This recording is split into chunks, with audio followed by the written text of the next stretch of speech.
button on. So today the Les Hills Wild Ones is featuring Rod Tondra with Germinating Difficult Seeds, Germinating Difficult Seeds, co-sponsored by Les Hills Wild Ones and Dorothy Pico Nature Center. Take it away, Rod. Thank you. Yes, this presentation is about trying to get seeds from wildflowers going that require some specialized techniques. Some seeds will not just germinate if you just plant them in the soil and hope for the best. Some of them require abrasion, some require some cold treatments, some with cold dry, some with cold moist. So this presentation will just review some of those and also give you some examples of the different plants that require those particular techniques. Cold-dry stratification is probably the easiest method because you simply put the seeds in a refrigerator and, for a number of days, 15, 20, 30 days, and then they can be planted anytime. So it's, of the methods that are required, it's probably the easiest one. So we can move on to the next slide, and we have some examples of plants. Aromatic aster is one. Purple locoweed is another one. Prickly pear cactus. Wild bergamot. And yucca. So all of these particular examples are those that just require a cold treatment period that doesn't require moisture, and then they can be planted and successfully grown. Next strategy is cold moist stratification, and this is probably the most frequently used technique, where you simply put the seeds in some environment that has moisture for a certain period of time. Could be 30 days, could be 90 days, could be 60 days, and then you could put them wrap them in a paper towel, soaked with water, but it's sometimes good to put a little bit of bleach in the water to prevent mold growth, and then simply keep them in the refrigerator in a baggie, and then when the time comes you can just unroll the paper towel and pick out the seeds and go ahead and plant them. Butterfly milkweed is an example of a plant that requires cold moist stratification. The liatrices, the blazing stars. This one is prairie blazing star. Compass plant, one of the native sunflowers that we have around here. Silky aster, one of the more of the high value aster plants that we have. Okay. Third method is, and let me talk a little bit about seeds in general. As I was putting this presentation together, and because I taught biology for so many years, you always have to cover plants in a general biology course, and then you start talking about plant evolution. You start talking about primitive plants versus more advanced plants, and it becomes obvious right away that alongside the flower, which was the evolution of the flower, which was probably the biggest advantage that plants had in order to become more dominant. Flowering plants were the last major group to evolve, and they quickly became the most dominant group, and it was primarily due to the flower and the co-evolutionary cooperation between them and pollinators. But the seed itself, is a pretty remarkable structure. And it sort of factors into this process that a typical seed will just consist of the outside seed coating, and then inside of that is going to be the embryo of the plant, right? You'll hopefully get to germinate. And then most of the area inside the seed is devoted to what we call endosperm tissue, which of course is the food for the newly sprouted plant, to use until it's able to form leaves on its own at a later time and then start to develop. And of course, without that endosperm tissue, we wouldn't have 8.whatever million people on this planet, because when you start thinking about how many of those plant seeds we use as a food source is pretty impressive. But scarification means that you have to abrade the seed coat a little bit. In other words, that seed coat is so tough that unless you scratch it, unless you thin it a little bit, the seed will not successfully germinate. And to scarify, the easiest way to do it is just to rub the seed between two pieces of sandpaper. But I built my own little device that has some sandpaper in the bottom and my own little scraper here, so I can throw my seed in and just go back and forth. And it does it rather quickly, and I can get a lot done in a short period of time. But how would that happen in nature? Probably the alternating freezing and thawing that I was talking about, the ice formation and that kind of thing would work on the seeds. It may not happen the first year. The nice thing about seeds in general is that they can remain viable for multiple years, right? I mean, there was something on the news the other day about how they found some seeds and they got some mummified animal that was thousands of years old, and they got the plant to germinate. They planted the seeds, and this plant hadn't been present, it had been extinct for who knows thousands of years, and now they have the plant back. So it's amazing how long these seeds can remain viable. Of course, this is one of the reasons why weeds are such a problem, is that every time you produce a piece of bare ground, weeds will show up, and you wonder, what the heck, where are all these seeds? Because they've been in the ground for years, just waiting for the opportunity. So it's just a testament to the structure of that seed and how it can remain that viable. So that's what it is, scarification. You've got to scrape the outside of the seed coat a little bit before they will successfully germinate. So Canada milkvetch is one example of a plant that requires scarification. Illinois bundleflower is another one. Our state flower of Iowa, the prairie wild rose, requires scarification. I think I took this picture up on that prairie that's outside of Sutherland. I'm kind of trying to remember what, I'm trying to remember. O'Brien Prairie? No, not O'Brien. Oh, up by, Up by Sutherland. By Sort of not too far Sutherland? from where they built the new nature center. New Center, okay. It'll come. Waterman Creek, or? Could be Waterman, yeah, Waterman Prairie. I was out there early one morning and the light was just perfect, right behind me, and I had my camera and I thought, ooh, this will make a good photo. And it turns out this is one of, I use this particular picture a lot for people who want a wild rose picture. Wild licorice, okay? Licorice root is where we get the flavoring for black licorice, of course, okay? So this is another one whose seed requires scarification. And then, of course, this is sensitive briar, okay? These last two photos were taken on property that my family owns about 100 miles west of here, north of Creighton, Nebraska. There's a little town called Center, and we have about 160 acres, and about probably 60 of it is in timber, but the rest of it is in native prairie and pasture. And this plant is just growing on the hillside. So, sensitive briar. It's so named because the leaves, if you touch them, they will fold up. Okay.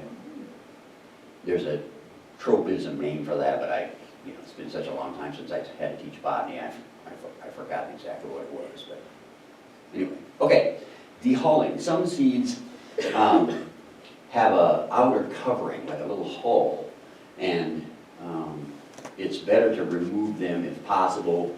Probably a little sanding or a little scraping. Some people would probably do that. They probably germinate anyway, but it might reduce the number of individual seeds, and some of the seeds might germinate, some may not. So if you can get rid of the hulls, it'll increase your percentage. Lead plant, okay? which is a pretty important shrub that is found on native prairies. It's used as what we call an indicator species. In other words, if you have a good, healthy prairie that hasn't been overgrazed and hasn't been mistreated, you'll have a lot of lead plant. And if you don't take care of the prairie, it'll be one of the first species to disappear. And then, of course, you have your prairie clovers, purple prairie clover and white prairie clover. These are important because they are examples of plants that add nutrients to the soil, right? They actually put nutrients in more than they actually take out. So it's always good to utilize those plants if you can.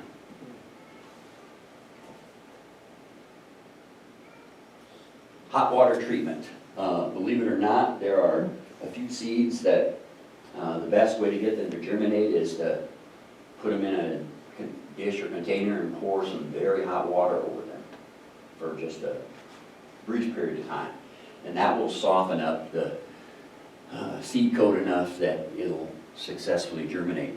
The actual process for a seed to break open, there are enzymes that are present in the spore coat, the seed coat itself, and then they have to be activated by various means. And treatment with hot water, in this case, will activate those enzymes, which help to break down that seed coat and then allow the germination process to begin. What do I have for examples? New Jersey tea is an example of a plant that could best use this treatment for. All right, another technique is not so much what you do to the seed, it's how you plant it.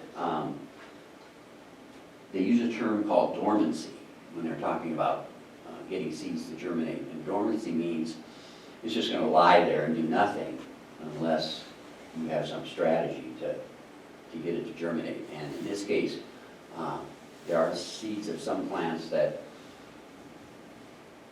require light, so they have to be planted near the surface. Okay? And I'll give you some examples of that. Blue lobelia is one example. This is a prairie plant that is often found in wetter areas and in lower spots on your prairie where there's a little more water present. And it's an example of one that would be best planted. And a lot of the seeds that are surface sowed are very small, very tiny. I think if they were too far beneath the surface of the ground, just the weight of the soil might inhibit their ability to open up. Downy gentian, this is, a lot of prairie enthusiasts think this is probably one of the most beautiful of all the native wildflowers. It's a late bloomer. Okay? Sometimes you can find this in September, even into October. Okay? It has notoriously fine seeds. If you get a chance today, I brought a lot of stuff for show and tell, and one of the things I brought is some jars that contain some of the representative seed pods to some of these native species. And the seed pod is in the jar, also some of the seeds that came out of the pod are in the bottom of the jar. So if you look at them, if you look at the one with downy gentian, the seeds are just so tiny. It's like they're paper thin. You think, how can there even be an actual embryo in there? You know, it's such a small seed.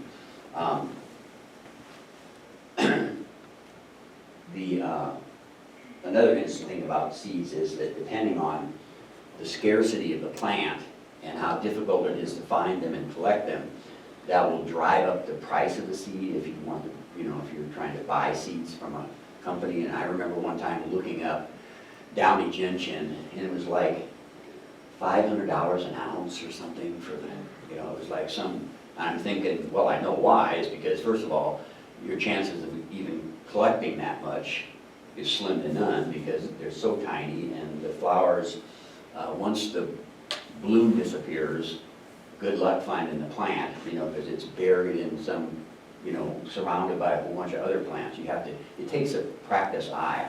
I can go out and find this, but it isn't, I don't find it right away. I'm, walking around with my eyes pointed towards the ground. But when I took my kids to O'Brien Prairie, which is east of Hinton, okay, we found it.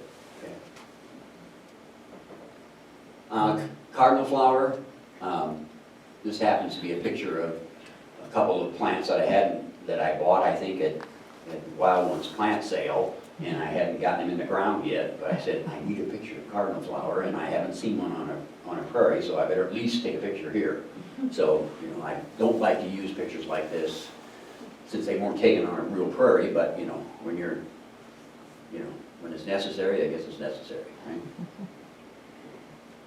Okay, nicking of the seed coat. There are even a few seeds that the seed coat is so thick and so tough that all the other previous techniques won't work, that won't get it to successfully germinate. And in this case, you have to actually take a knife and make a series of cuts, 2 or 3, along the seed, and then soak it in water overnight, or maybe a day or 2, and then it's ready to plant. Okay? And I have one example, I think, to give you for that, and this is a plant called bush morning glory. Okay? And it actually, this plant is also on our property over in Nebraska. I was walking up the hill one day and I saw this, and it grows in a pretty large plant itself, but the flowers are only on for one day, and then they wither and die, so you sort of have to catch it at the right time. But it's a really beautiful flower. But once again, if you don't do something to the seed, you won't have much success trying to get it to grow. Another technique is plants that need cool soil. Most of the time, it's the opposite of that. Most of the time, the warmer the soil, the better seeds have a chance to germinate, because it's the warmth that sort of triggers the activity, triggers those enzymes into starting to break down the seed coat, et cetera, et cetera. But there are always a few exceptions to the rule, and in this case, the plants that I'm going to show you now actually do better if the soil is cool. So, you probably couldn't put them in a greenhouse, because greenhouse temperatures, you're trying to keep it warm. So it probably wouldn't work.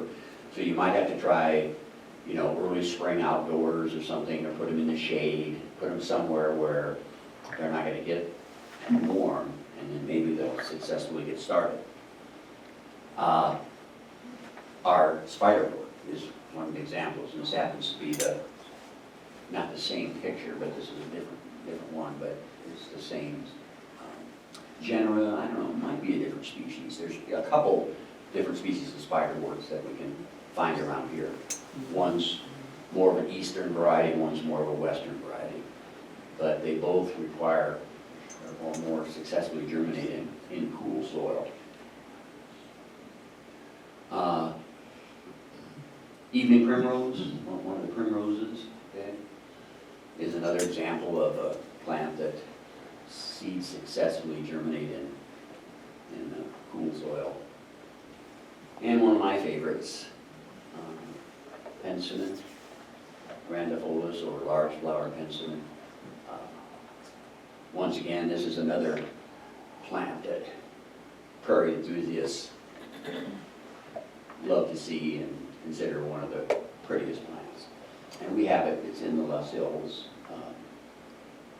it's in prairies, western prairies, prairies west of here. Okay, well, there's always a few that nobody knows. There's people don't have any idea, because either they're a pretty rare plant, or it's just that for whatever reason, nobody's come up with a workable method for getting the seeds to germinate. And when you look through the lists of seeds from someplace like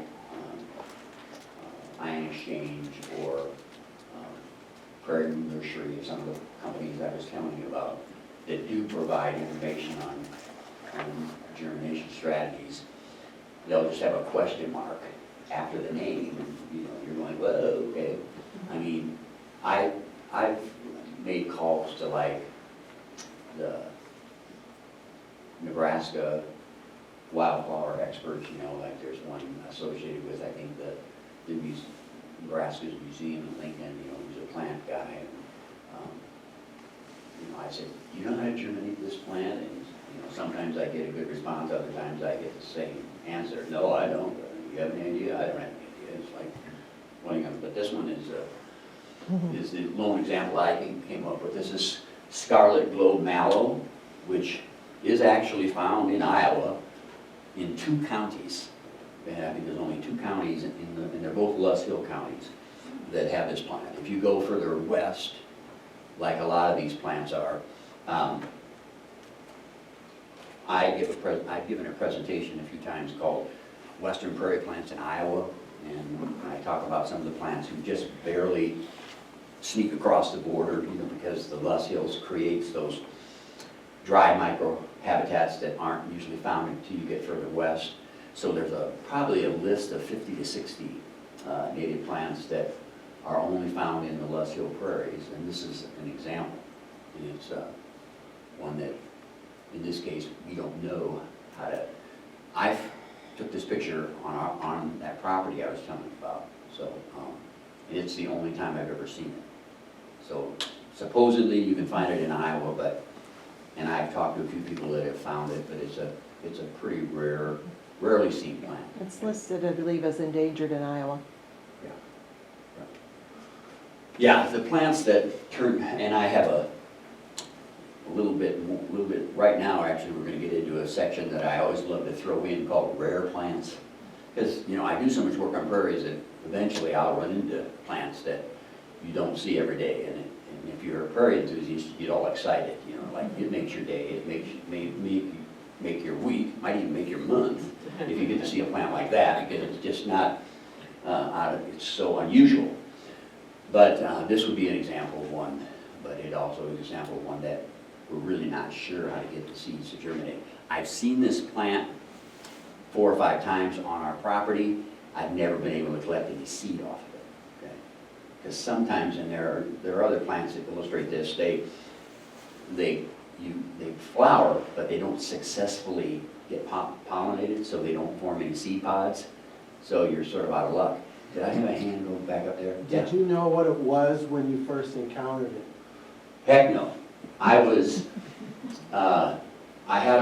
have a tractor out there with a deck mower behind it, and we usually, the property has 2 entrances to it, 2 gates, and normally we keep a path mowed between the 2 gates, just so we're not driving on the rest of the, if it's out there, like with side-by-sides or 4-wheelers, they'll stick to the mowed path and not drive over the prairie lines. Anyway, I was out mowing one day and was up on this ridge, and I'm driving along and not paying too much attention, just trying to stick to the path because I wanted to keep it mowed. And all of a sudden I saw this splash of orange in front of me. Well, orange is not a common, other than butterfly milkweed, there are not a lot of, and the Michigan lily, which I do have a picture of, orange is not the most common color for wildflowers. So when I saw that flash of orange, I didn't even have time to slam on the brakes. I just swerved with the mower and did a little like this.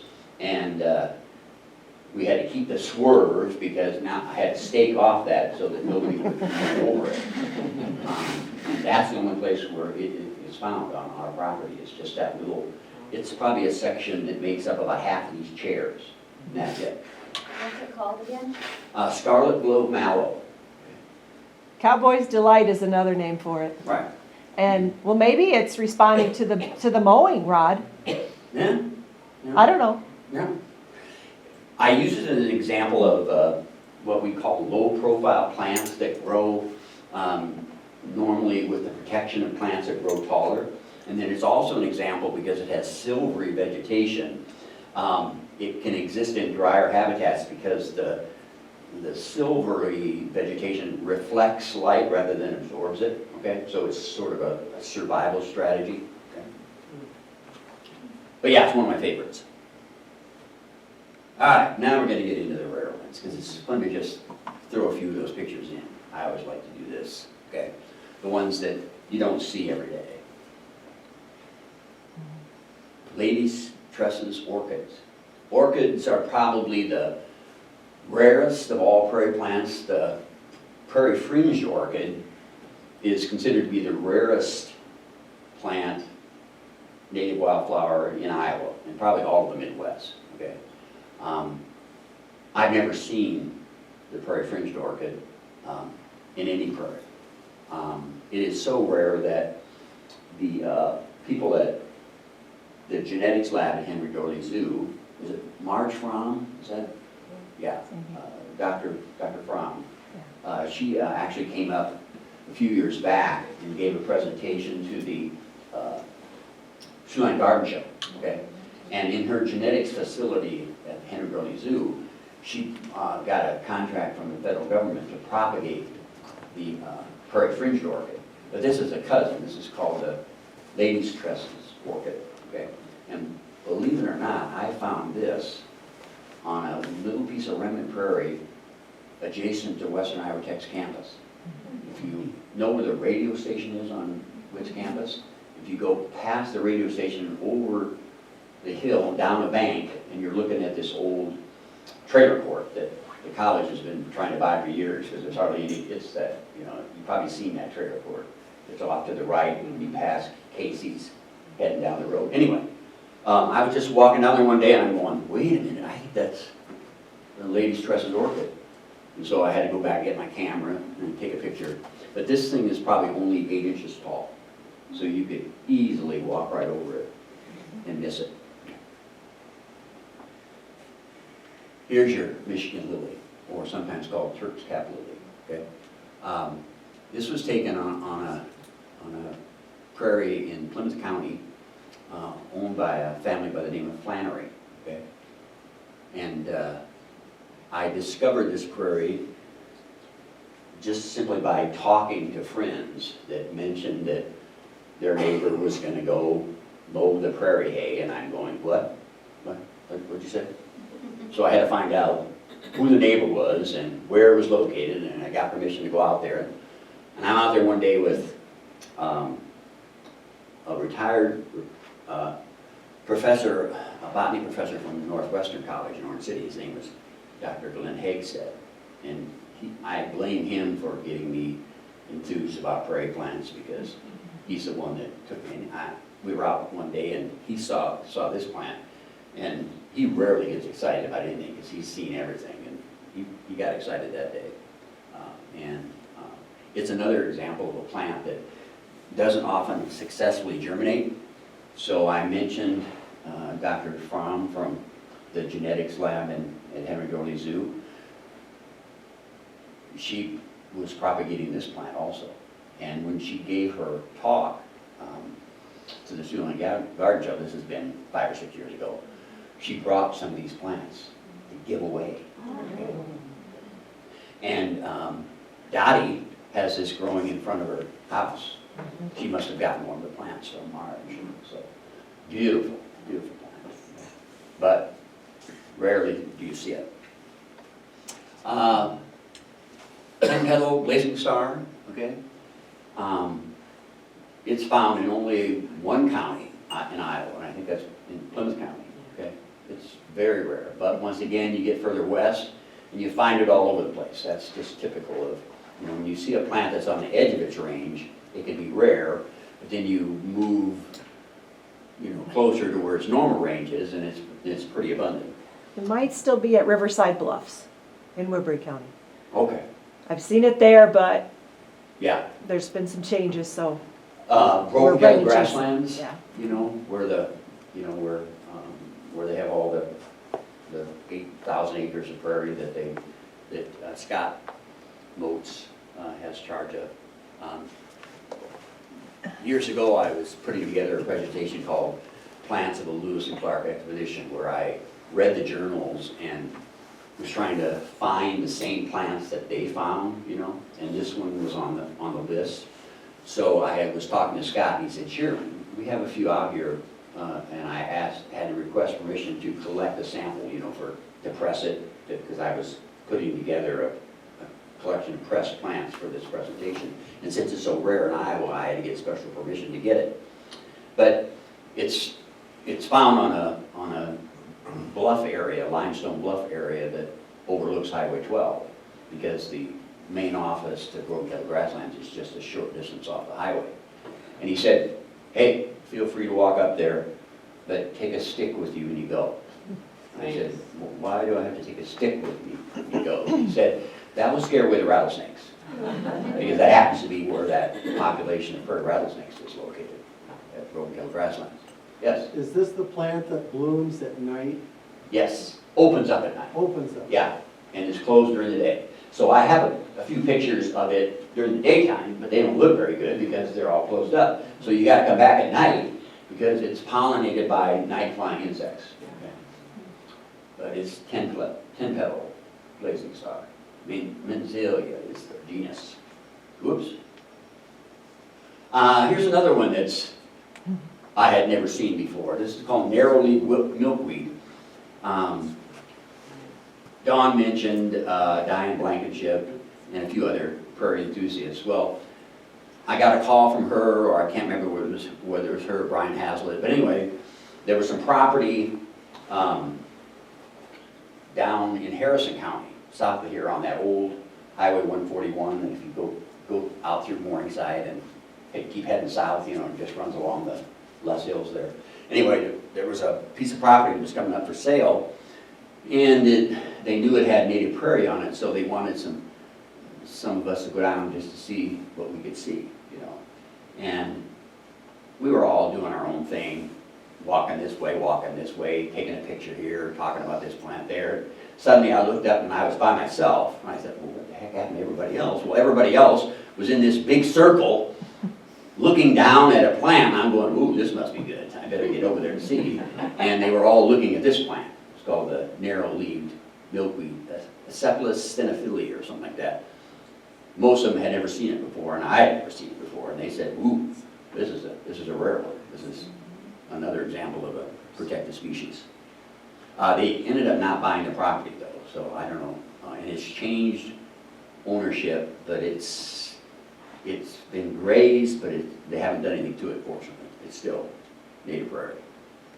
Whoops, why do I keep hitting that button? All right, here's another species of milkweed you don't see every day, because this one is found typically in sand prairies, and you don't really encounter sand prairies until you get further west into Nebraska. If you leave our property and go to a little town called Verdigris, have you heard of that little town, Verdigris? Okay. West of Verdigris, there's a little bit of finger of the actual Nebraska sandhills that gets that far east, okay? And I was out there one day and I saw this plant. I said, well, I don't recognize this one. It's got to be a different species. And it's called sand milkweed. And the original scientific name was Acephalus languinosa or something like that. To languish, that means to like fall over on your side, you know, because you're too weak, okay? This plant rarely stands upright, and that's probably because the sandy soil doesn't allow the root systems to maintain any stability. So whenever you see this plant, it's always laying over on its side. Hence the scientific name, languinosa, okay? And Missouri milk vetch is one of the vetches. The good vetch, not the bad vetch like crown vetch. That's a bad vetch. You know. The state of Iowa, that's probably one of the biggest mistakes they ever made, was to plant crown vetch along our roadsides, you know, for erosion control. Well, that was something they should have never done. Anyway, this is Missouri milk vetch, which is a really low-profile plant and only blooms in early spring. Okay? Prairie milkweed. Okay, I don't know why I threw in so many pictures of milkweeds. It just happens to be the way it worked out, but Acephalus sullivante, I think, is prairie milkweed. This was taken, I think, on a prairie down east of Council Bluffs. Okay, I can't remember the name of it, but I think that's where I took this picture. Okay. Okay, you want to hit the? Let me hit the lights. I Okay. just wanted to do a little bit more show and tell here before we end this presentation. A lot of times when you collect seed, you have to get it separated from the seed pods, and then you have to get it separated from a lot of the extra material so that you're just working with the actual seed.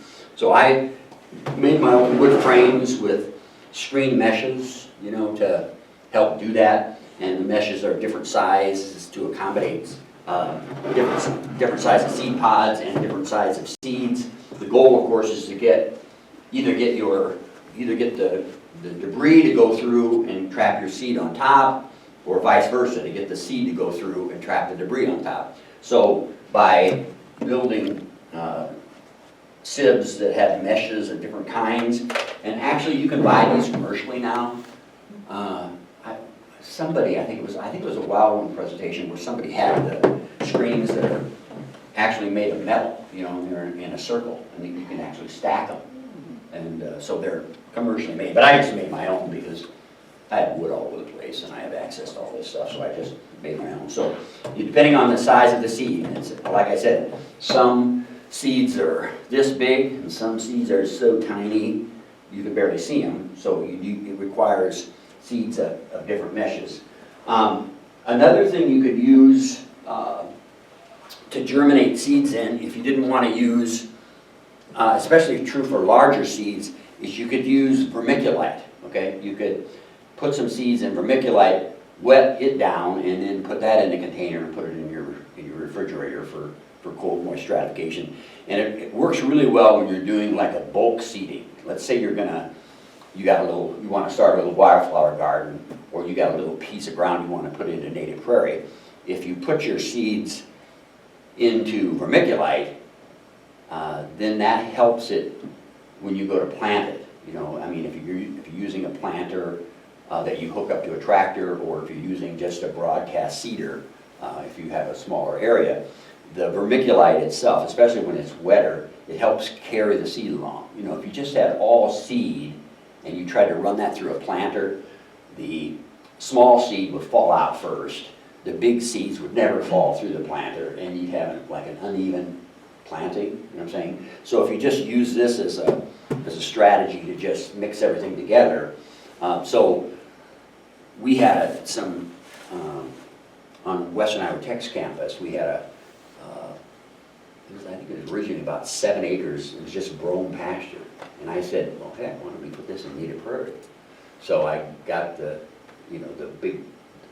president's permission to, and we killed off the brome with Roundup, and then borrowed the seed drill from the county. And I hand collected all the seed. We never bought any seed. I think I went back later and figured out I probably collected $5,000 worth of seed from all the different plants, you know, when you start looking at the prices. So, and the school never did reimburse me for that, so they still owe me for all the work. Anyway, anyway, if you mix the seed in, like, I used some big galvanized tubs, threw all the seed in, threw a bunch of vermiculite in, and then that will carry it through the planter, right, when you go to plant it. So that drill is called Truax, is that what it's called? Truax drill. Yeah. Is, Woodbury County has their own, you know, Plymouth County has their own. And if you have a tractor with hydraulics, you can borrow that drill. They will loan it to you. You can use it. I think there's a rental fee, but Yeah. it's not very much. Maintenance and upkeep, of course. But that's a nice thing to be able to do. Because if you own property and it's just got, you know, some old pasture on it, why not put it in a native prairie, you know? I mean, and there are a lot of, I talked about some of the seeds being very expensive. Well, there's a lot of seeds that are really cheap, really reasonable. And you can, and there are sources, you know, you could probably call out to here, and they probably have a list of people that you could call up and that sell native seed. You want to try to get the seed that is referred to as being Iowa ecotype. It means it was seed that was collected from Iowa, or at least states close by, and it's acclimated to grow in this particular region, right? So you don't want a seed that came from the south or anything like that. You want to get seed that's used to the, you know, Iowa's conditions. You could But also, yeah, there are programs too, if it's like an ag land, you could talk to the Natural Resources Conservation Service, NRCS, and they have different programs too, that you might have some incentives to plant Right. those pollinator species and other stuff too. So check Mhm. with your local Mhm. offices, and the Nature Center out here can give you those numbers if you aren't sure where you're supposed to go. Yeah, there's a Conservation Reserve Program, CRP, and today, if you want to put land into CRP, you have to use native plants. You know, you can't use something that's, you know, non-native. So it's literally a requirement. But then the state or the government will pay you to keep that land, you know, in those natives, okay? All right, trying to think of anything else I left off. I have this bag of rose hips, and let's say I was going to, which is the seeds from wild rose, right? So I collected these off of O'Brien Prairie. So if you were actually going to go through the process, you would basically take a handful of these, put it in one of these screens, sitting on one of these trays, depending on the size. You probably want to use one like this. And then you could either use some kind of piece of heavy wood, you know, and do like this to start to break up those seed pods, or you could put it on the ground, and then if you got sturdy shoes, just start stomping on it with your foot, and eventually everything goes through, and then you end up with something that has lots of seeds and still has some chaff. But there's, if you look close, let me put it into something that makes it a little more visible. I'll just pass it around.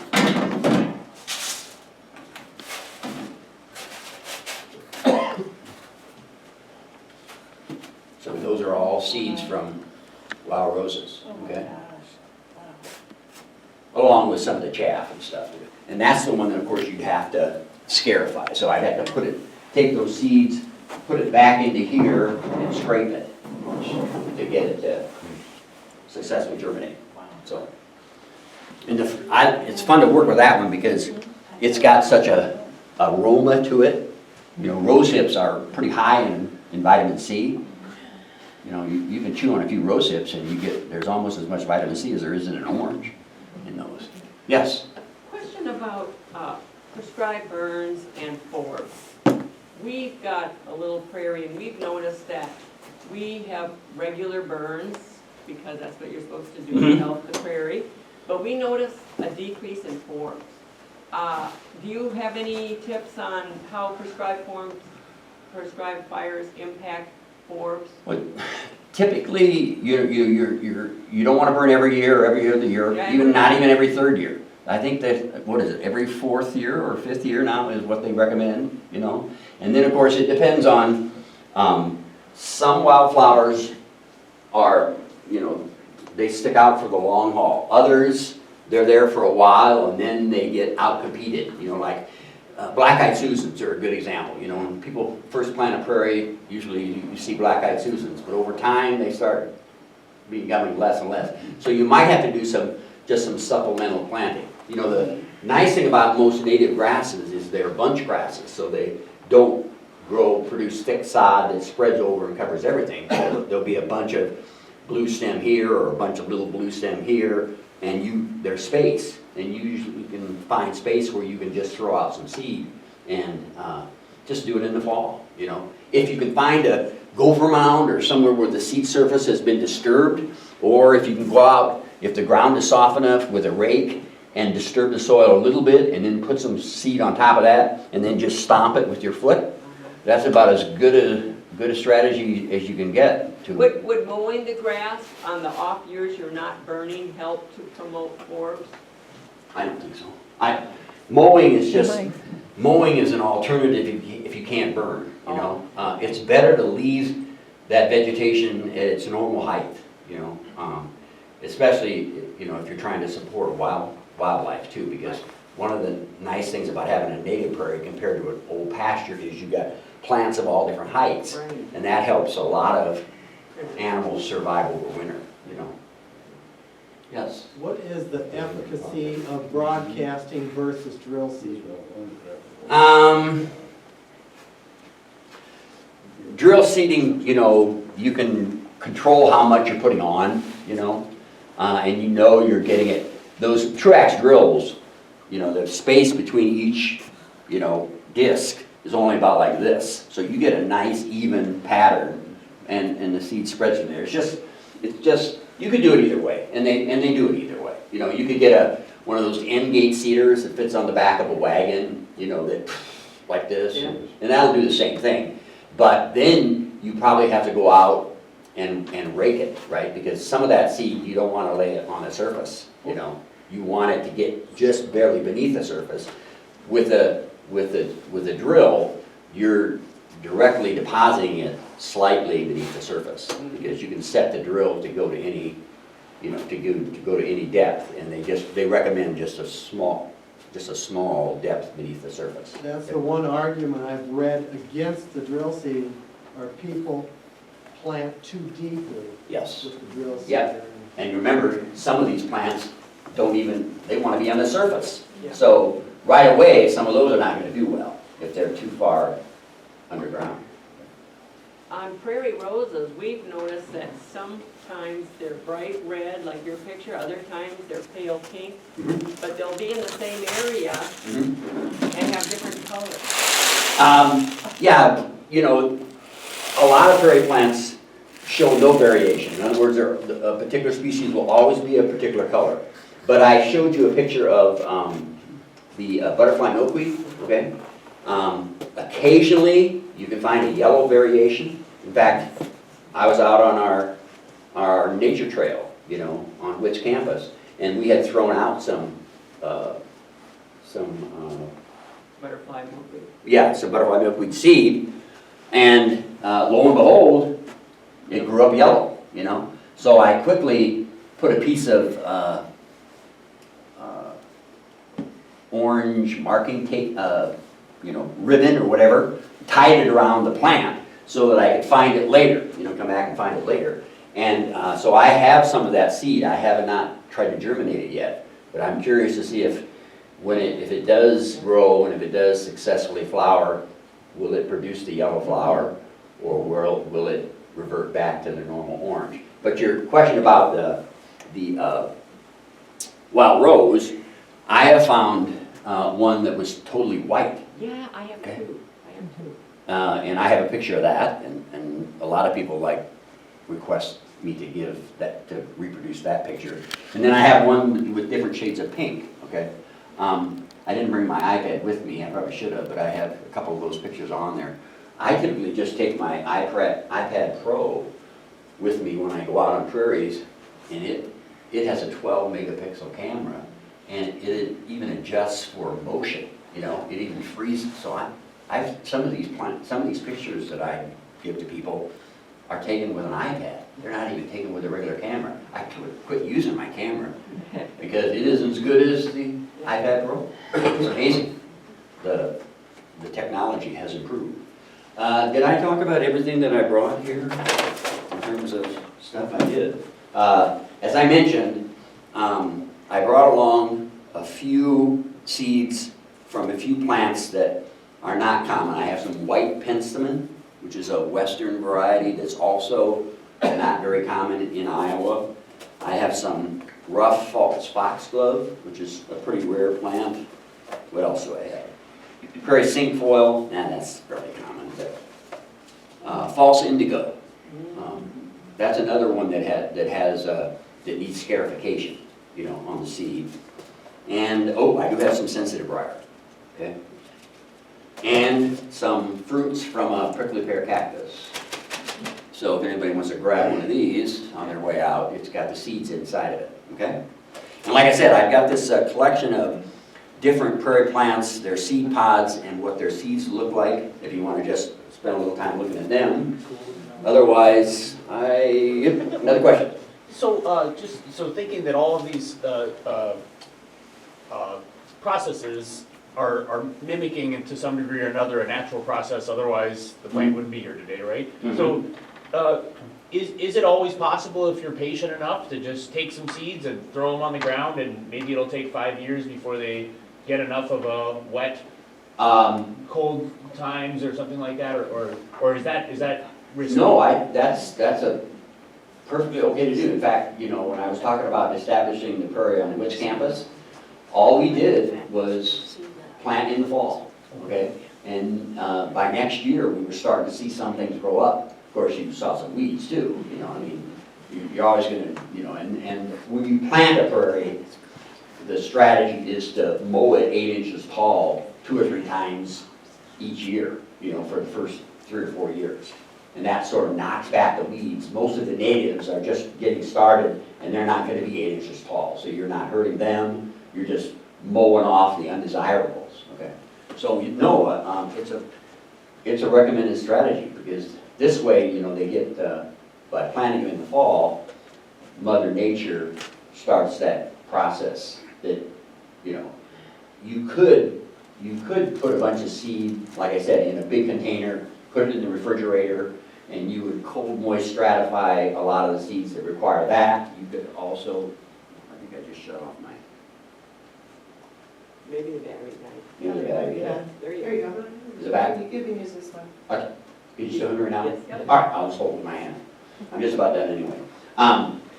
You could do all these techniques and then put the container, like a Tupperware container or whatever, in your refrigerator, and leave it in there for 30 to 60 days, and then plant it, And whatever ones weren't ready, Mother Nature will take care of the process. It may take, like I said, these seeds can remain viable for 10, 15, maybe even 20 years, right?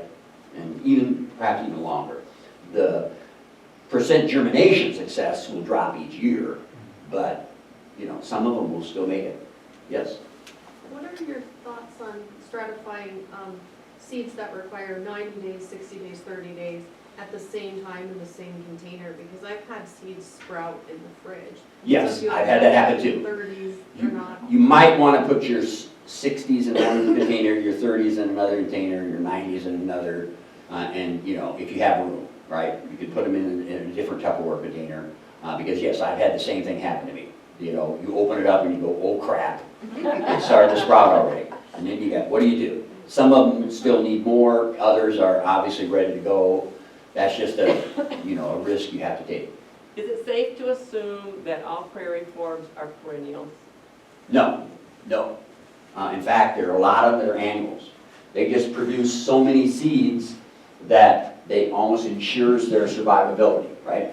When you look at plants that are mentioned in the literature, okay, they will typically tell you whether it's a perennial or an annual, okay? So there are some of these plants, most of these are perennials, but there are some that are annuals, okay? And so their strategy is, since they're gonna die every year, is to produce a whole bunch of seeds, ensuring that some of them will survive and bring the plant back for the next year. Do you use a GPS when you find a plant, or aren't they available at the consumer level where they're that accurate? I don't think they're accurate enough for that. Sometimes if I'm on a prairie that they let me collect on, like I have permission to collect on O'Brien Prairie and a few other prairies, if it's on private ground and I have permission from the landowner, I will cheat and take that little piece of orange tape, orange ribbon out there, and just tie it around there so that I can find it later. And then in the fall, I'll take the ribbon out so that you don't have orange ribbons all over the place, because that doesn't look good if you're out there looking at the prairie. But just so I can find it again. I'm pretty good at it just takes a practice eye, like I say, most people probably couldn't find downy gentian because it just sort of, once the flower goes, it's very hard to spot.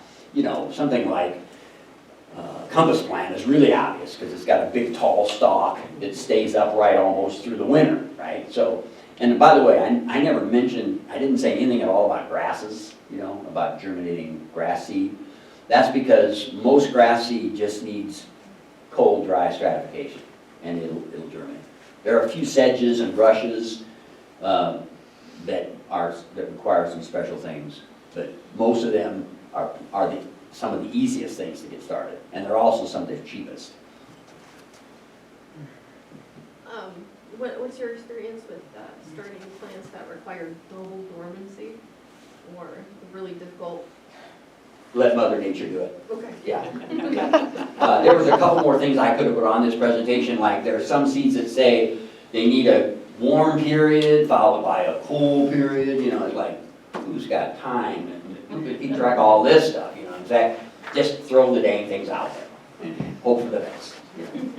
So, but I'm pretty sure the Prairie Moon Nursery website says that the wild rose is double dormancy. Or it's slow to germinate, like you may not get it the first year, but don't worry, you might see it the next year. There are some, and I've had the same experience with wild onion, I've collected wild onion seeds. I didn't have them on this presentation, but I've collected them before.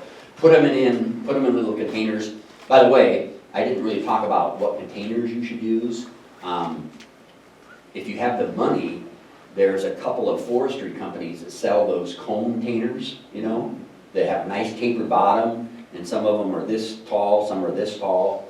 And they even make a rack that they all fit in, so you can put like 98 of them in one rack.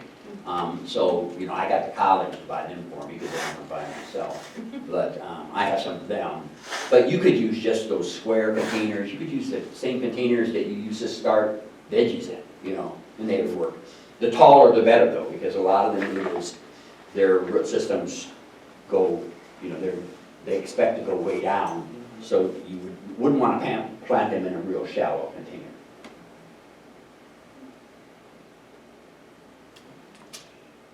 Any other questions? Since Rod mentioned seeds, I want to share with you, if you were at the last program we had, we are very excited. The Les Hills Wild Ones and Dorothy Pico Nature Center are partnering to have a seed share library, and that seed share library will be available very soon. Tyler Fleming is GIS and management specialist here, and he's also very talented, and he crafted a custom-made library container or wood cabinet that's downstairs on the lower level. And that seed share library, I think later this week, next week, will be available to the public to come. And like a library, you can check out seeds. You don't need to bring the seeds back, but we hope that you have success in planting your seeds and also learning more about native plants and sharing your joy of that. Marcy Ponder is our treasurer. She's not able to be here today, and this was kind of her brainchild. So look for that announcement coming in the near future in the media as far as when that will be open. So that'll be, it's a great venture and great joy, and I hope that many of you can help participate with that and also learn more about those seeds. Rod's done a great job today sharing more. I invite you to come up here and take a peek. And if you don't have your name in yet for the drawing and would like to be in the running to win that beautiful spider board print, please get up here and sign your name on one of those slips of paper. We're not going to, you have to be present to win. I'm not going to go find you, otherwise it's just going to go to my house. Let me say a couple things about this. I shut off my thingy, but I'm sure you can hear me. There you go. That's right. This list, I sort of put together, is some of the typical wildflower seeds that you might collect of different species. And if you look down at the bottom, C stands for cold, D stands for dry, M stands for moist, SC stands for sterification, 30 to 90 is the days required. If they require surface sowing, there'll be an SS behind there, H water for hot water, and DH for dehulling. So this will give you some quick information on any of those that are found on this list. So take it with you. If you know somebody else that might benefit from having this list, I've got extra copies, so pick an extra one up on your way out the door, okay? Did anybody not get their name in for the drawing for the door prize? You have something else, So, come on Lisa? up, Do you have put your another name on it. question? Share that, we've gone to a couple sessions trying to, we're getting ready to propagate a 4 little area. Mhm. Sleep, creep, and leap. When you do prairie forbs, we've been told the first year, they're kind of sleeping, you're not gonna see much. The second, they start creeping up, and then the third year, you really start seeing the results of your labor. So don't get impatient. Be patient, they sleep, It's easy to get they frustrated and think creep, you then they failed. leap, Yeah. and sometimes they take a while to even leap. Yeah. Yes? And I would just like to add, if you have a request for a seed, a particular seed for the seed library, please let us know and we will get those seeds for you. We'll try our best. Another question? Yeah, I live in clay soil, so is your method's gonna work in clay soil or any kind of soil? There's Yeah, sandflowers, there- I noticed, or, Natives are pretty, you know, I mean, loess is not really the best soil there is, and we have native plants that grow in loess, so, you know, you know, you might wanna, depending on the size of what you're trying to plant, you might wanna put a little else out there, right? You know, like, put some, put some soil conditioner, put some compost, you know, if you can get a good deal on a little bit of garden soil, throw that out there, you know what I'm saying? Add to, if it's mostly clay, to get a little bit more out there. And then, of course, like some of the plants I was mentioning, like the clovers and some of the other legumes, they put their own nutrients into the ground. So it's good to have them in your mix. but you do not have a recipe for clay soil. No, I don't know, I don't know, you know, a lot of the companies that we mentioned and we talked about, they have recommendations on different plant mixtures, you know, for a wet prairie, for a dry prairie, for a, you know, for a sand prairie, for if you were trying to attract butterflies, if you were trying to attract hummingbirds, you know what I mean? They do like the specialty mixes. But I don't know if I've ever seen one that just talks about soil types. I think it's just a matter of, you know, if you don't think your soil is gonna grow well, you might wanna, Well, Add some one things. day it's perfectly soggy, the next day it's hard as rock. Yeah. So, I mean, are we talking about $2 to get that nice, or? putting some stuff Lisa, out do you have there. something to chime in on there? Yeah, so Prairie Moon on their website, they do have a mix specifically for clay soil, so you Okay. can go on there and you could get ideas of what plants would do well in the clay soil. Yeah, so you're Right. saying you gotta focus your plant to the soil, particularly clay soil, it's not gonna grow. For best success, but Yeah. I wouldn't totally give it up because less soil, you have to have some less where you're located in Riverside too. And it's got, you know, it's a higher percentage of clay probably where you are, but the loess itself is a silty clay. So I wouldn't say that it's not necessarily gonna germinate there, it's just gonna take some time potentially. So you'll see the other ones first, like you said, patience. Thank you. You bet. But Prairie Moon Nursery, that's a really good tip, Elisa. On their website, you know, you don't necessarily have to purchase from them, but you can see the species that they recommend for growing in those soil Thank you very types. much. Great. They do have Thanks very again. good plants. And they have great plants too, yeah, absolutely. Okay, Rod has gone up to look. Has everybody gotten there? Anybody that wants to enter, gotten their name in, right? Moment of truth there. We are. How common is that color of spiderwort? Because usually isn't it blue? It's more blue. They vary a little bit, yeah. But like I said, this variety is a little bit different from the picture that I showed on, I think there could be some variation. Some are more purple, some are more blue, okay? All right, where was I? Picking out a winner. I did that because you weren't picking my name. Here's the beautiful print. Jeffrey Gray Lowe. Boy, I'm glad I got it in there right at the end. I guess. Jeffrey, here you go. Thank you so much. All right. Welcome. I didn't mention this, but the Siouxland Garden Show, which is now the Siouxland Garden Symposium, because they did away with most of the exhibits, so they can't call it a show anymore. Well, in a weak moment, they called me up and I agreed to do a presentation there too. And this presentation is going to be on why should you plant native plants. So there's going to be a whole bunch of worthwhile information on why we should plant natives. So if you're around, I think it's like March 22nd, and I think it's at the, Betty Strong and Connor Center. Yeah. Lewis and Clark Controversy Lewis and Clark Center. Center. Yeah, and it's a one-day event, so one day yes. event. So Check out Iowa State University Extension. if I didn't bore you too much Website for today, that. I'll be giving one there. And it'll be a lot more information, but it'll also be a lot of wildflower pictures. Yeah, well, on behalf of the Dorothy Pico Nature Center and the Los Hills Wild Ones, thanks for coming today. It's been a great presentation. Feel free to come up and take a peek and ask more about these great seeds and maybe see if you can take a few. Help yourself to the treats, and if you didn't sign in for learning more about wild ones, please do so. We'll see you hopefully next month, same time.